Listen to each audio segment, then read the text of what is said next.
बिस्मिल्लाहिर्रहमानिर्रहीम। अस्सलाम वालेकुम दोस्तों, सऊदी अरब में कुछ दिनों से कशीदगी चल रही है और कहा जा रहा है कि सऊदी शहज़ादों को CIA की जानिब से ख़रीदा गया है और उनको कहा गया है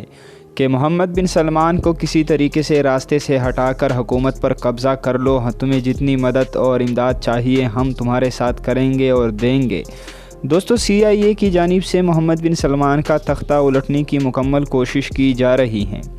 ज़राए की जानिब से दावा किया जा रहा है कि मोहम्मद बिन सलमान ने जो 20 शहज़ादे गिरफ़्तार किए हैं, जिनमें इसके करीबी रिश्तेदार भी हैं,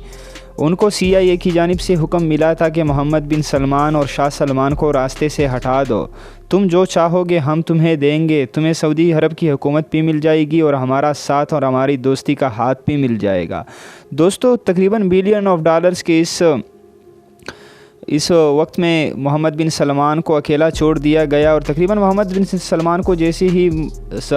शहज़ादों की जानिब से इत्तला मिली कि शहज़ादे अमेरिका के साथ मिलकर उसका तख्ता उलटने की कोशिश करेंगे, तो मोहम्मद बिन सलमान ने फ़ौरन ही शहज़ादों को गिरफ़्तार करवा दिया और उनको खुफिया जेल खानों में बंद कर दिया। कहा जा रहा है कि मोहम्मद बिन सलमान को खुफिया एजेंसीज़ की जानिब से इत्तला दी गई थी कि आपकी हुकूमत का तख्ता उलटने वाला है और आपके अपने ही कज़न्स और रिश्तेदार शहज़ादी ही ऐसा ही करेंगे। दोस्तों, मोहम्मद बिन सलमान ने अपने तमाम रिश्तेदारों तकरीबन 20 शहज़ादों को गिरफ़्तार कर लिया है। कहा जा रहा है कि ख़तरा अब भी टला नहीं है, पता नहीं कि और कौन सऊदी अरब की हुकूमत का तख्ता उलटने वाला है। इसलिए सऊदी अरब ने पाकिस्तान से मदद मांग ली है और पाकिस्तान फ़ौज के SSG कमांडोज़ मोहम्मद बिन सलमान की हिफाजत के लिए सऊदी अरब रवाना हो चुके हैं। कहा जा रहा है कि मोहम्मद बिन सलमान ने इमरान खान से मदद मांग ली कि अब पाक फ़ौज के जवानों की मुझे अशद ज़रूरत है और पाकिस्तान की जानिब से उनकी इमदाद कर दी गई और पाक फ़ौज के दस्ते रवाना कर दिए गए।